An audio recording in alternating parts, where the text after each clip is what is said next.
everyone. Welcome once again to Reading 365. My name is David. I'm here with my very good friend, Michelle Donaghy, and we're both in the Harrisburg area. If you've joined us before, you know that we are live every single day, 11 a.m., and hopefully you can continue to join us, all friends, parents, schools, and students. We have anywhere from 1 to 2 readers every day from all across the world, not just here in central Pennsylvania. If you saw us yesterday, we had a young lady all the way from China. I think she was like 10 or 11 years old, reading a great book on animals. It's been so much fun just watching our friends share their stories. I hope you enjoyed today's stories. This is a great way to learn, to interact. We're socially distant, and we're coming to you from so many different places. And so I'd like to introduce my friend, Michelle Donaghy. She is studying business administration at Central Penn College. Way to go. Congratulations, Michelle. And I'll tell you one funny, cute little things that I learned about her. I wonder if you would think if she had a pet duck. You're wrong. She has not 1, not 2, but 3 pet ducks. I don't know their names. Maybe you can guess them. And at this point, I'd like to introduce my friend Michelle, and maybe she'll tell you the names of her ducks. Hello, everyone. My name is Michelle. Yes, I have 3 pet ducks. They're my absolute joy.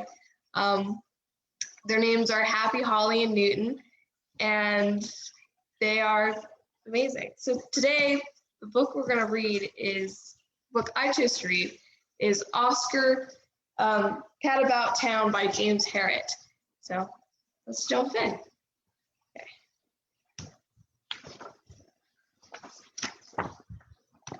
So we can see the pictures here.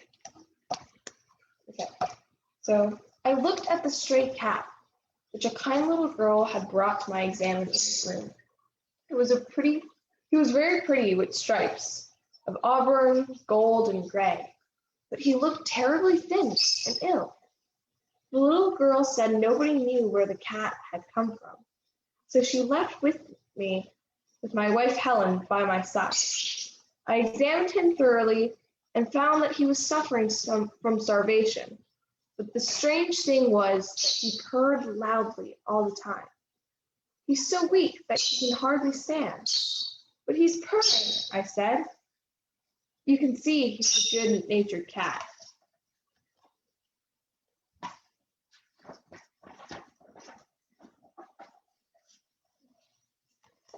For a few days, Helen gave him beef broth and milk to make him strong. And when he walked into the kitchen to eat some of Sam's dinner of meat and biscuits, we knew he was well again. We should call him Oscar, Helen said. You mean you want to keep him? Yes, he's a lovely, friendly cat and is so pretty. And since we don't know who owns him, he must stay with us. He and Sam seem to get along so well. Oscar purred his approval, and his big purr became part of our lives.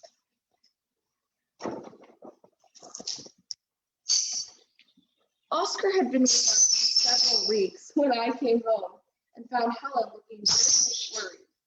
It's Oscar. He's gone, she said. What do you mean?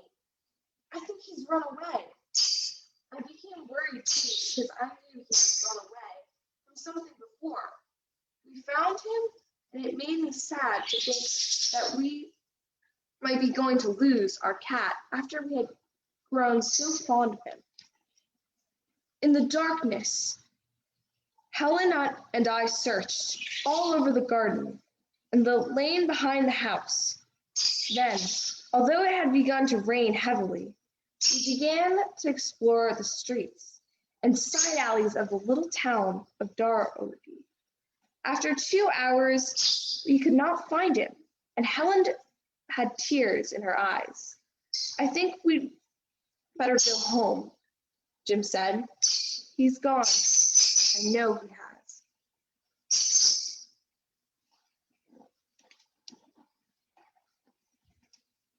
On our way home, we passed the brightly lit window of the women's institute hall. I stopped suddenly.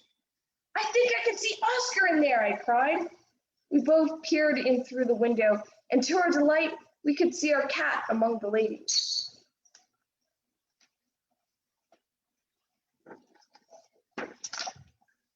We ran inside. There was a hat-making competition in progress. Various ladies were lined up wearing some very original and pretty hats. Oscar was walking along with the judge, listening to her comments and examining each hat as though he himself were an expert. Sometimes he jumped up in the air to have a closer look. When we were able to reach Oscar, he was delighted to see us and purred and rubbed round our legs. One of the ladies said that he had been there for the whole evening and had seemed to enjoy himself thoroughly. It was lovely to have him back. But one afternoon, a week later, he disappeared again. Helen and I looked everywhere, and again, we were just giving up hope when we heard two women speaking as they came out of Darby's town hall. "Did you see that funny cat in there?" one of them said. "I've never seen one like it." Helen and I looked at each other, then hurried into the hall where rummage was taking place. And there was Oscar, right in the thick of things.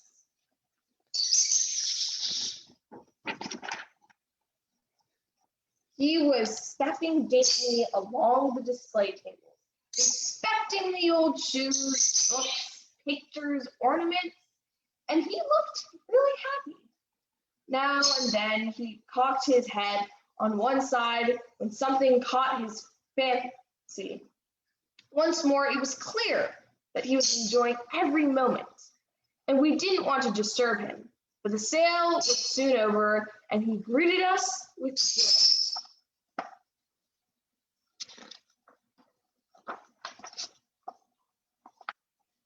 It was lovely to have him back. But one afternoon, a week later, he disappeared again.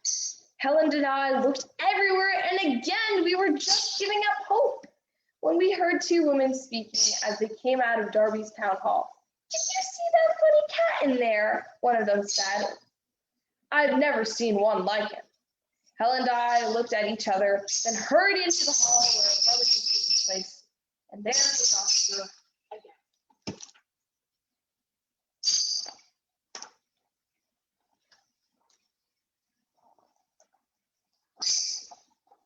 When he went missing again on the following Saturday, we were not so worried because we knew he would be at some type of gathering. "Darby's school is playing weekly school at soccer today," Helen said. We rushed around to the soccer field, and as we expected, Oscar was there among the spectators, running along the line, following the ball, jumping up and down at the cheering. We let him enjoy himself for a while before bringing him home, and then we had a chat by the fireside.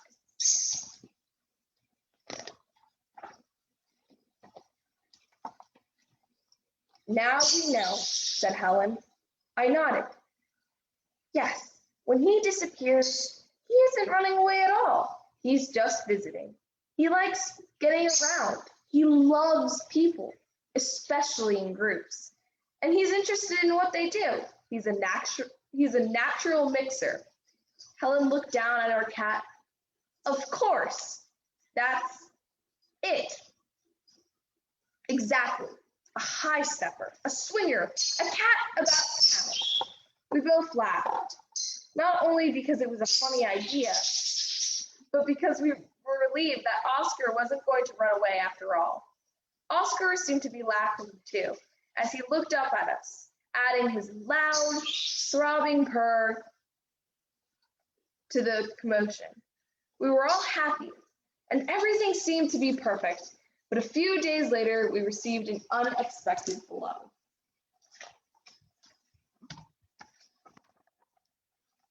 I was finishing my office hours. I looked round the door of the waiting room and saw only a man and two little red-headed boys. Helen came in and began to tidy the magazines on the table. The man had the rough, weathered face of a farmer, and he twirled a cloth cap nervously in his hands. Mr. Harriet, he said. My name is Seth Gibbons, and I think you got my cat. What makes you think that? I asked in surprise. Well, when we moved from Darby to Wickley, the cat went missing. We thought he might be trying to find his way back to his old home. We hunted everywhere, but we couldn't find him. My boys were brokenhearted. They loved that cat. But why do you think we've got him? Well, my boys were playing soccer here last week, and they are sure they spotted him watching the game.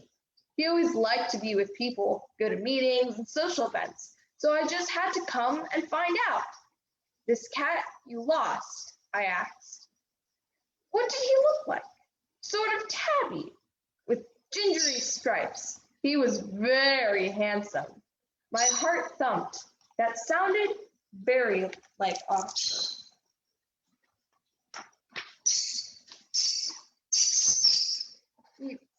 I could see that Helen was worried too. Just a moment, she said. Oscar's in the kitchen. I'll bring him out. When she returned with the cat in her arms, the little boys called out, Tiger! Oh, Tiger, Tiger! That's our cat, all right. And doesn't he look well? The boys called him Tiger because of his gingery stripes. He looked at the two boys, flopped happily on the floor, as Oscar purring loudly with delight rolled around them. The boys used to play with him like that for hours. They cried a lot when we lost him. Well, Mr. Gibbons, said Helen with a catch in her voice, you'd better take him. He was your cat first, and you searched for him so hard, and I can see that the boys love him. Well, it's very kind of you. Please come and see him whenever you like. Wickley is only 20 miles away. He picked up Oscar and left.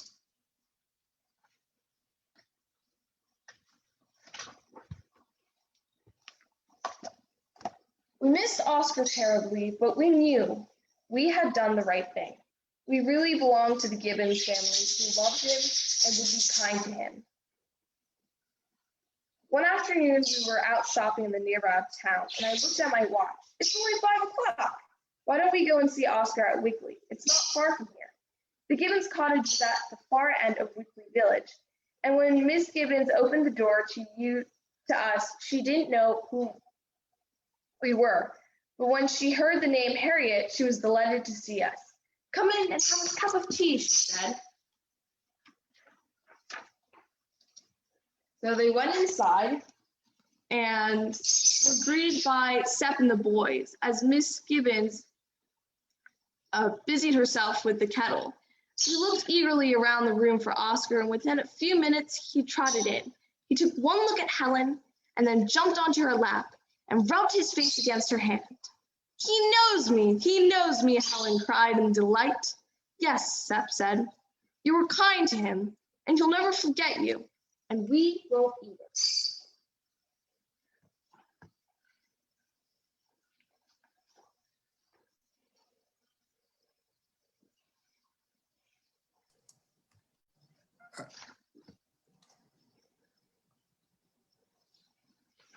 Oh, wait, sorry.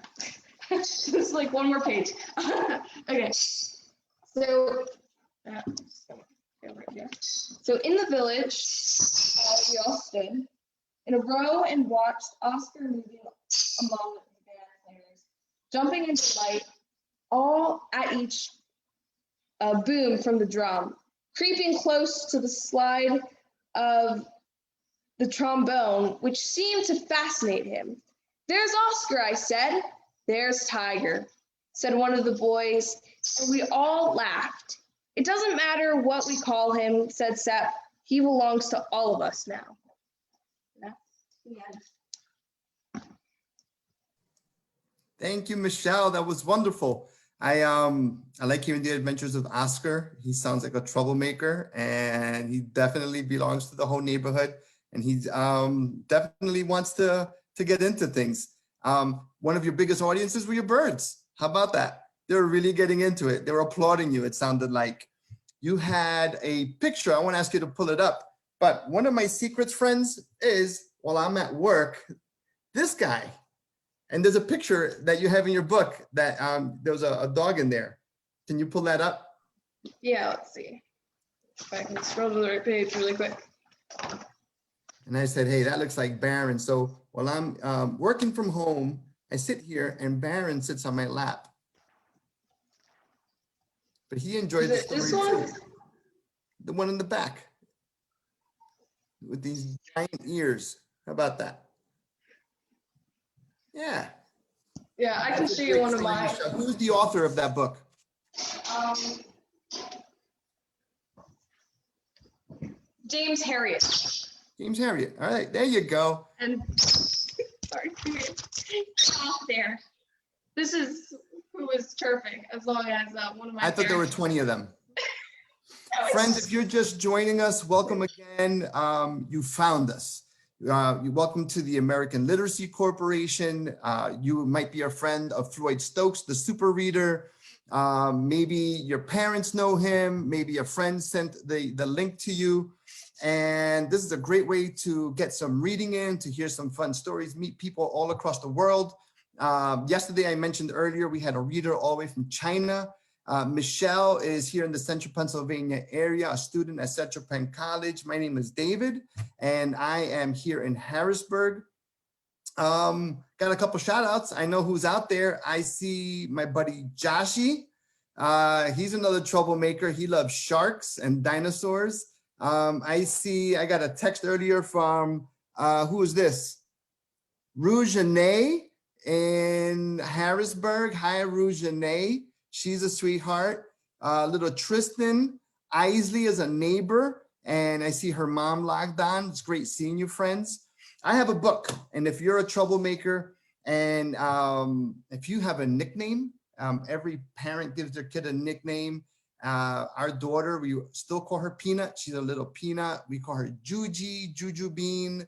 And if she was hanging around us like we all do as kids, we're always a little monkey, right? And I got a book called I Love Monkey. It's by Suzanne Kaufman. And this is a book about the magic of being yourself. If you've ever tried to fit in and not know exactly who you are or what you're about or what you should be doing, let's hear the story of I Am Monkey. All right. Monkey wanted to be something special. Monkey tried to be a bunny, but it was too floppy. See his ears?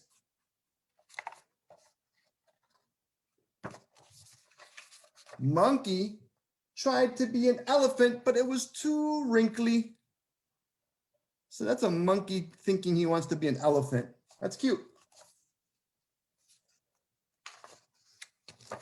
Monkey tried to be a squirrel, but it was too nutty. Like Joshi, you're out there, and this is what you do to your mom.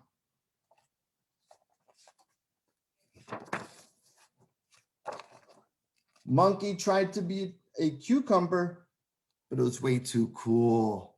How cool is that cool monkey cucumber with sunglasses and everything? Monkey tried to be a chicken, but it was quite clucky. And if you heard our fun fact from Michelle earlier, she has not one, not two, but 3 baby ducks at home, right? Is that right, Michelle? You have duckies? Who likes sushi? Kids, I hope you grow up to love sushi, because Monkey tried to be a sushi, but it was too tasty. Michelle, do you put wasabi on your sushi? Yes, I do put wasabi on my sushi. Spicy mayo, hello. How about this? Monkey tried to be a robot, but it was too squeaky. That's a cool robot with a cowboy hat.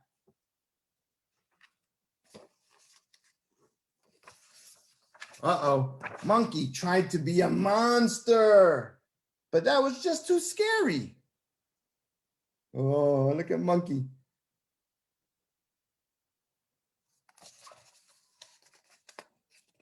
Monkey tried to be a penguin, but it was too frosty. How cute is that? His lips got blue.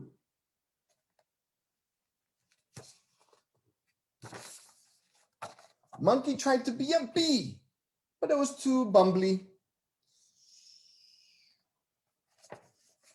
So cool.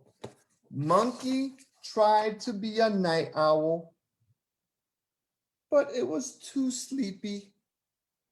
How cute. Michelle, help me out with this. Monkey tried to be a vegetable, but it was what? Too crumbly? Oh, too corny. Ah. Too corny. Gotta be corny. Monkey tried to be the solar system, but it was too vast. Vast means big. It's too big. It's too out there. Look at that. Oh, monkey. What are you trying to be, monkey? Then one day, monkey had a wonderful thought. Maybe I can't be a bunny or an elephant or a squirrel, but there's one very special thing that I can be. I can be myself. No one in the entire world can ever do a better job of being me than me. And that makes me special. That makes me a snuggable, lovable, one-of-a-kind monkey. So that's the story of a monkey that was trying to figure out what he can be and really the magic of being yourself. Just be yourself. Don't try to be something else. Don't be a bully. Michelle, what do we do to bullies? We don't like bullies. No. Bullies. That's what we do. But just be yourself. If you want to be a firefighter, be a firefighter. If you want to be a police officer, be a police officer. If you want to stand up for justice, stand up for justice. Just do you. Don't do what people want you to be, you know? Respect your parents. You know, if they want you to be something, look into it, right? Nothing wrong with that. Friends, this brings us to the end of our stories today. I want to thank everybody for joining us. Remember to come visit us on this Facebook page or wherever else however else you found us. This is a live program with 1 or 2 readers. It's the Reading 365 program every single day here on your computer, your tablet, your phone at 11 a.m. Eastern. 1 to 2 readers from all across the world, and we keep meeting new people. I'm enjoying it.